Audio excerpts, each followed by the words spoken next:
كله ميدا قول ربان كله ما يزعت جنان كله زكلا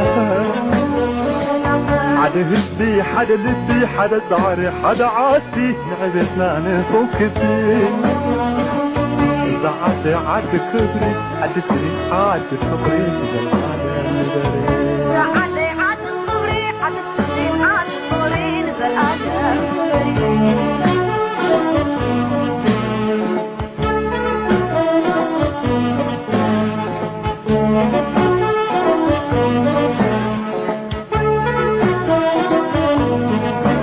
صابر حسن يقول صحي كل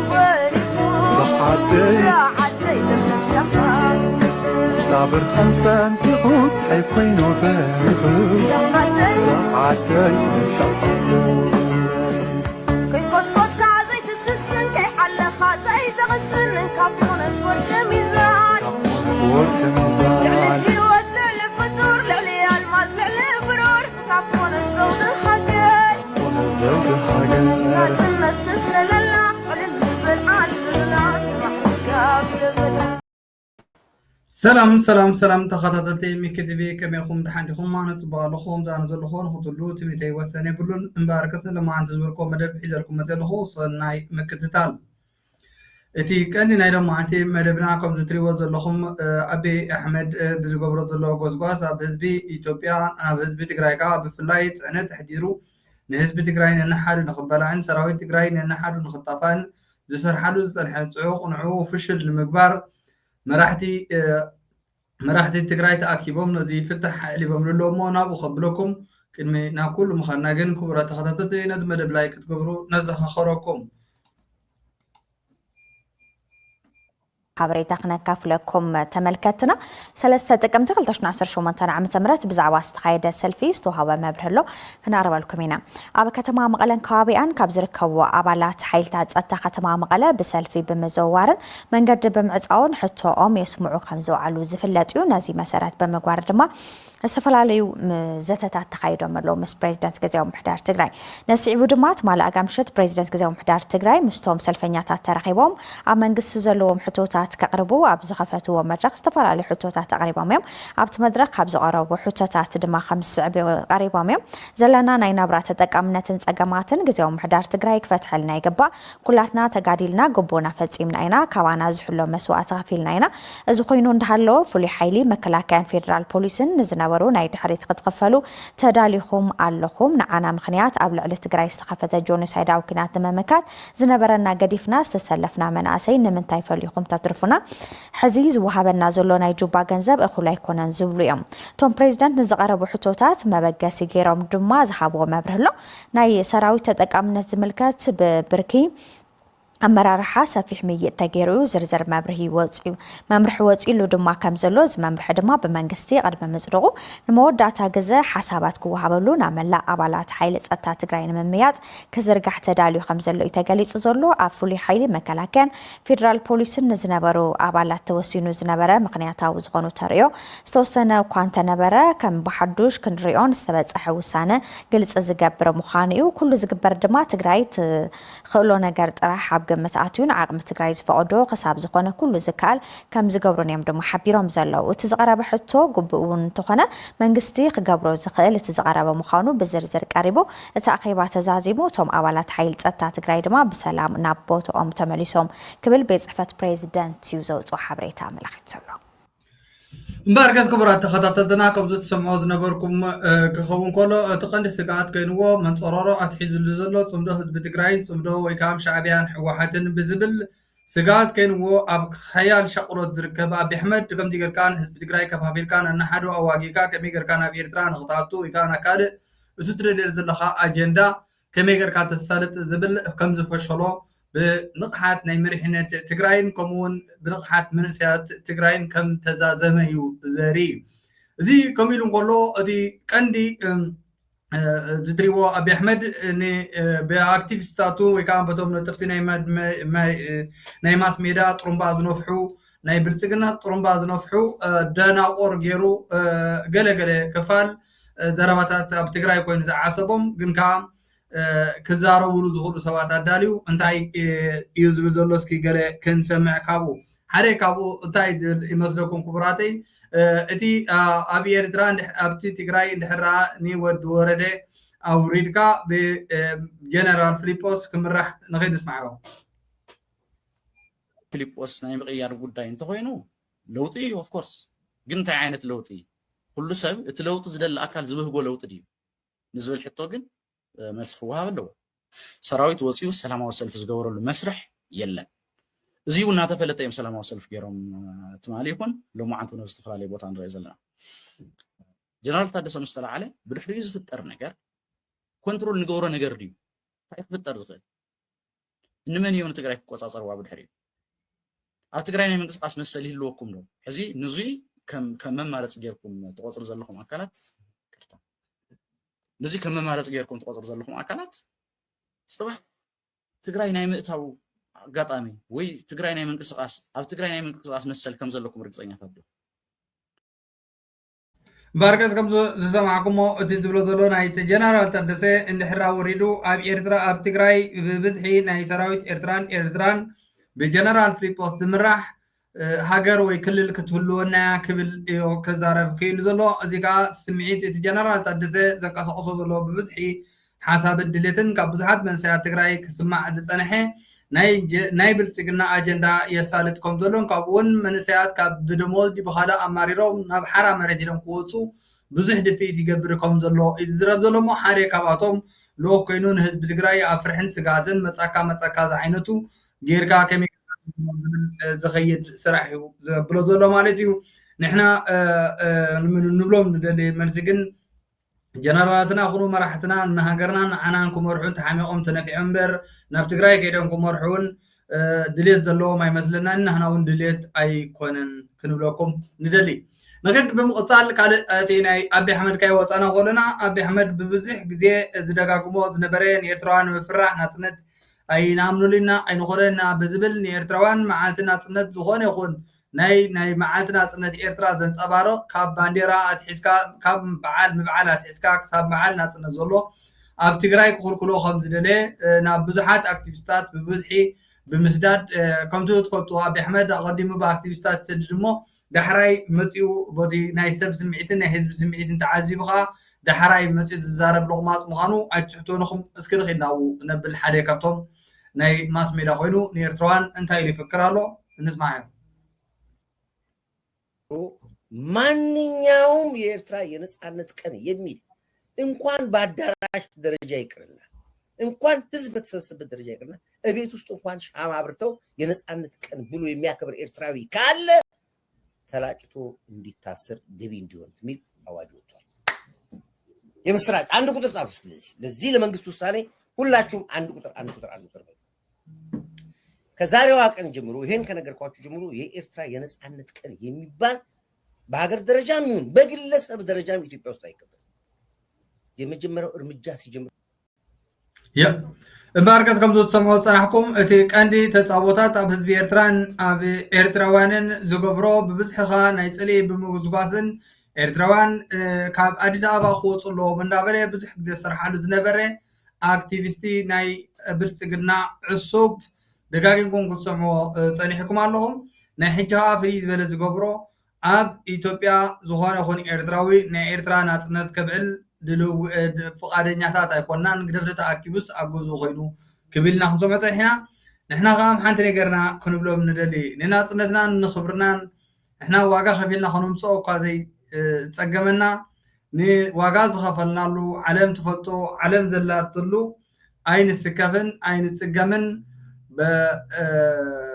ትፈኸራኹምን ድሌትኩምን ክትቅፅርዎ ትኽእሉኹም ትበፅሕዎ ነገር ግን ከምዘየለ ደጊምና ክንነግረኩም ንፈቱ ናይ ብልፅግና ዕሱባት ወይ ናይ ብልፅግና እንታይ ኢና ክንብሎም ተቐበልቲ ረድኤት ንበሎም ስለዚ ካልእ እዚ ከምኡ ኢሉ እንከሎ ሓደ ካብቶም ናይ ብልፅግና ጎስጓስን ኣንጻር ኤርትራን ኤርትራውነትን ዝኸይድ ዝነበረ እንተስ ደመወዝ ውሒድዎ እንተስ ሓሳብ ቀይሩ ገለ ክብለና ክንሰምዖ ኢና እሞ ናብኡ ከነብለኩም ሀገር አፍራሽ አካሄድ ይሄ ያረጀ አፈጀ ነገር ይዞ መጥቶ አሰብ ምናምን በሚል እንግዲህ ካርዶቹን ጥሎ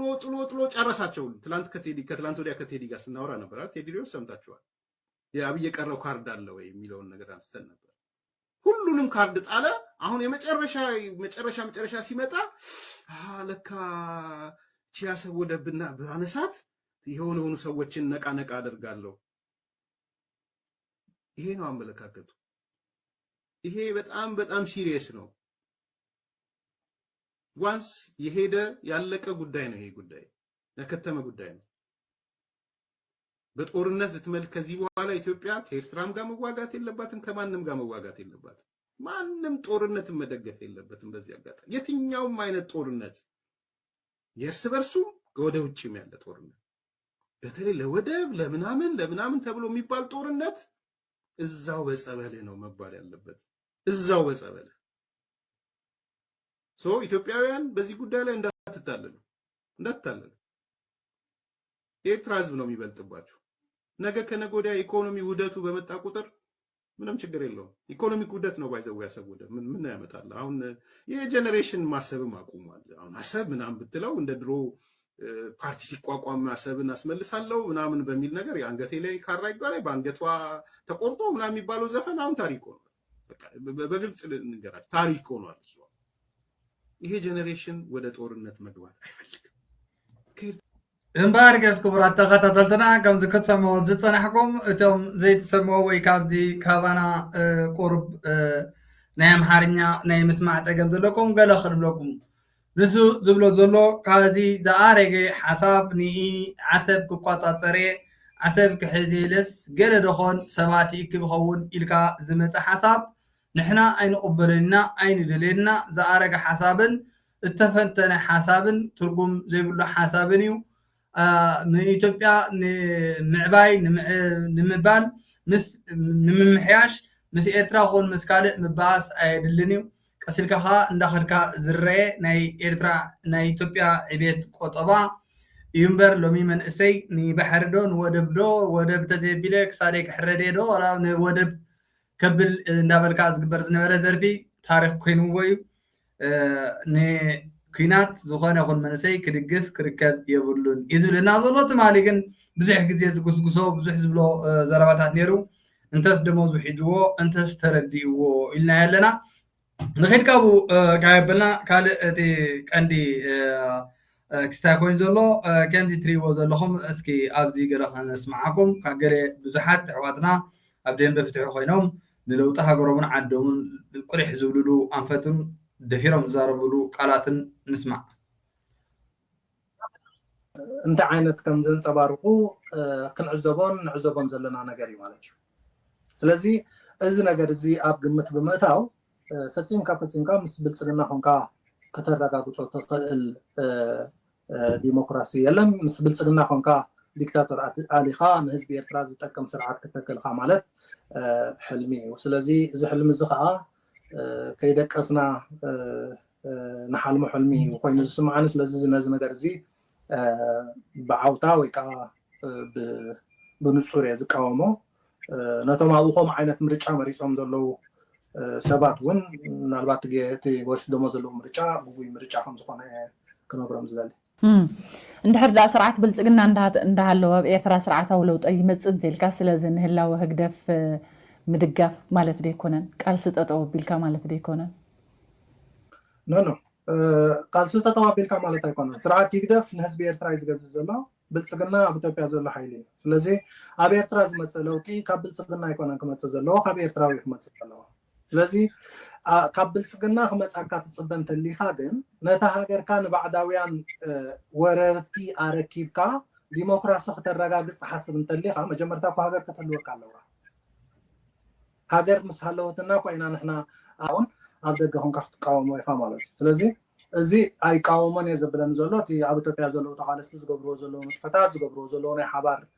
መረዳእታ ነዚ ነገር እዚ ተቃውሞ የብለይን። ካብዚ ወፃኢ ምናልባት በቲ ዝበሃል ኣብ ሜረት ዓፋር ኬድካ ብረት ኣልዒልካ ብልፅግና ብዘስነኸካ እንቅታት ፅባሕ ንጎ ንኤርትራ ቲኻ ኤርትራ ሓራ ክተውፅእኻ ወላ እውን ኣብ ሓራ ሜረት ዘለው ተጋሩ ምስኦም ተሓባቢርካ እውን ናይ ሓባር ግንባር ፈጢርካ እቲኦም ንቲፒኤልኤፍ ንምጥፋት እቲ ከዓ ንህግደፍ ንምጥፋእ ሓበራዊ ስራሕ ክንሰርሕና ገለ ዝበሃል እዚ ፅዋይ ፅዋይ ምክንያቱ ብድሕሪኻ ዘሎ ሓይሊ ወይ ንዓኻ ዘስንኸካ ዘሎ ሓይሊ ንዓኻ ብደስ ዝበሎ ኣገባብ ክመርሓካ ኣብ ድሕሪኻ ኮፍ ኢሉ ዘሎ ሓይሊ ዘይ ዲሞክራሲያውን ቀጥቃጥን ጨፍላቕን ጀኖሳይድ ኣብ ልዕሊ ህዝብታት ዝፍፅምን ሓይሊ ክሳብ ዝኾነ ፅባሕ ንጎ ሓደ ዲሞክራሲያዊ ኣገባብ ኣብ ኤርትራ ለውጢ ክመፅእ ኢልካ ክትኣምን ዘይሕሰብ ስለዚ ነዚ ንኸይከውን እውን ደጋጊመ ኣነ ካብቲ ዝጉስጉሰሉ ኣብዚ ሕጂ ዘሎ ጭቆና ዝኸፍአ ፅንተት ኣብ ኤርትራ ክፍጠር ካብዚ ሕጂ ዘሎ ጭቆና ዝኸፍአ ጠቕላላ ናብ ምብትታን ኢና ንኣቱ ምክንያቱ ናቱ ስትራቴጂ ምብትታን ስለ ዝኾነ ኤርትራዊ ተሓባቢሩ እውን ክቃለስ ከምዘይክእል ክገብሮ ከምዚ ኣብ ኢትዮጵያ ትጥቀመሉ ዘሎ ሜላ ትግራይ ምስ ኣምሓራ ኦሮሞ ምስ ኣምሓራ ዓፋር ምስ ገለ ብጣዕሚ ደስ ዝብል ሓሳብን ንፁርን ብሩን ሓሳብን ሓደ ካብቶም ምስ ትግራይ ትስዕር ኮይኑ ወይ ከዓ ብርጌድ ሓመዱ ኮይኑ ደንጎላ ገይሩ መንእሰያትን ህዝብን ዓበይትን ኣብ ምዝራግን ኣብ ምፍጋእን ተዋፊሩ ዝነበረ ምስ ዝበሃል ነዚ ናይ ደንበ ዕነ ብግቡእ ተረዲዎ ሃገርን ሃገራውነትን ተቃዋምነትን ተረዲዎ ንሃገሩን ህዝቡን ኣቀዲሙ ዝሰርሕ ዘለዎ መንእሰይ ሞ ኩላትኩም መንእሰያት ከዓ ነዚ ኣብነት ወሲድኩም ኣብ ጉዳይ ሃገርኩምን ዓድኹምን ኣቀዲምኩም ቅድን ገዛ ክህልወካ ኣለዎ ክትእከብ ዲኻ ኮፍ ትብል ዲኻ ትሰማዕ ዲኻ ትባስ ቅድን ገዛ ክህልወካ ኣለዎ ኣሚንኩም ንዕኡ ክሰርሑኻ ብምሉእኩም ንላበወኩም ክቡራት ተኸታተልትና ናይ ሎማዓንቲ መደብና በዛ ሕፅር ዝበለት መደብ ክንፈላለየኩምና ካልእ ግዜ ብካልእ መደብ ክሳንረኸብ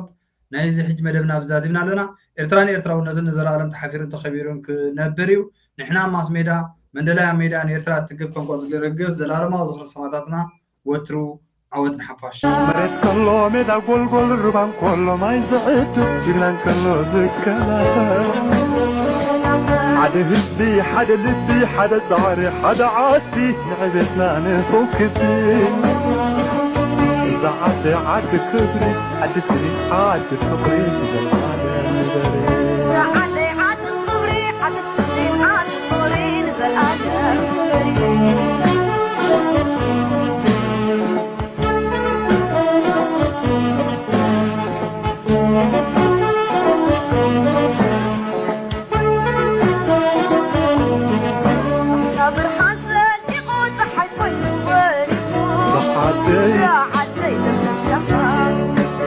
صابر خمسان تقود حيكون وبارغ ساعتين شحط كيف قصص عزيت السسن كي حلقها زي زغسن كابون الفرشة ميزان لعلي ودلع الفتور لعلي الماس لعلي برور كابون الزود الحقاي لازم تسلل الله ولنسبة العالسلنا من أصلك نصل الله البدع علم حتى بدبلا